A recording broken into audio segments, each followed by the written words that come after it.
Let us bike away to another land, a different land.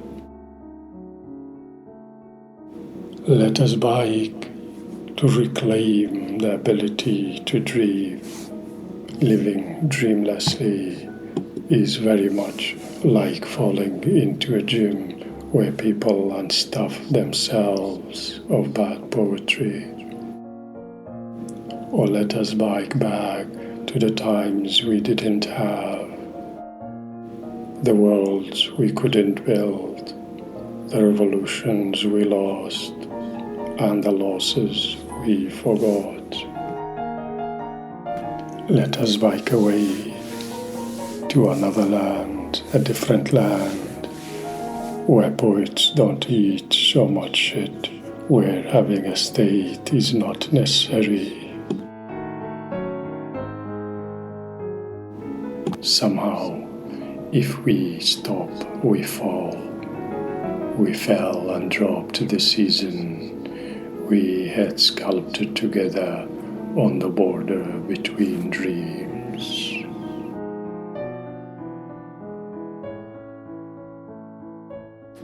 In the margins of great empty gold, we managed to sleep with the garden, sketch a return of the lost cases, and gaze at the traces of nameless migrants. The city was hard to dislike and it's harder to miss. Yet there we managed to bike a few years away while seasons were still 4. Spring was still an official season despite poets and their fellow mass murderers.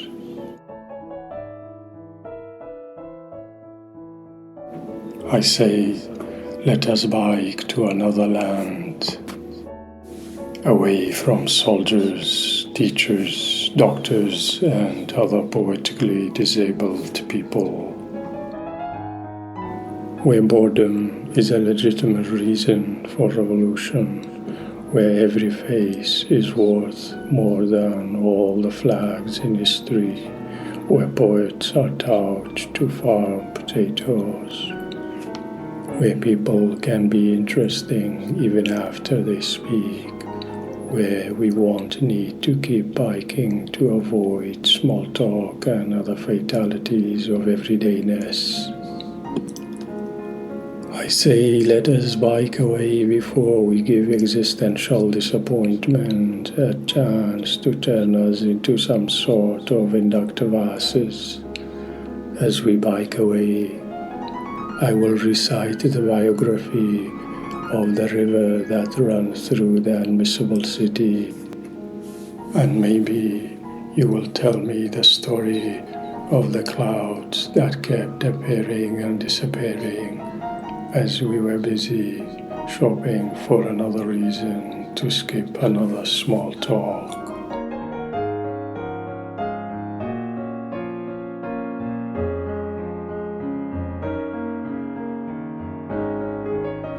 Behind the pines, I had a vision of a path, 2 bikes, and a world without poets and French restaurants. The following day, I heard people speaking of Jesus as I was thinking about going to China. A week later, I dreamt the Republic had banned all blue bikes and cancelled the seasons of the year. I was stuck in an elevator where Jesus and Muhammad were arguing about the best kebab place in the city. Friends had gathered in someone's backyard to discuss socialism and the difference between whiskey and scotch. Let us just bike away and never sit in a class, a trench, or any other factory of fascists, to a world where poetry is possible but not necessary, where gods have better means of communication than donkeys and fucking ghosts. Where life after 30 does not feel like the same news report repeated eternally, where nobody needs to listen to imams, hunters, and barbers. Let us bike and remember that a small talk is the first symptom of artificial intelligence.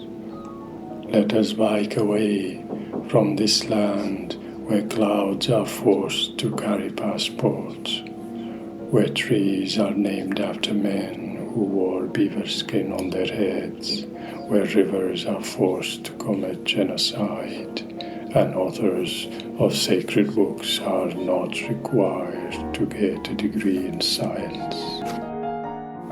The year of last spring season, city squares froze to death. Since then, inductive asses have taken full control over the fate of clouds, sunsets, and artificial deontology.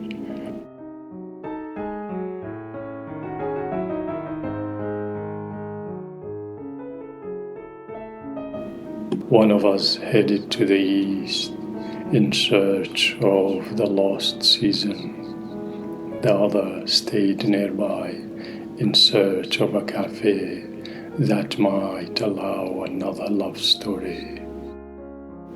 One of us searched for the traceless migrants, discovering how unpoetic the sea is. The other was determined to strip metaphysics of absurdity, only to discover nothing. Then we switched tasks. Something was missing in everything. There remains a season to reinvent, a world to pedal into being.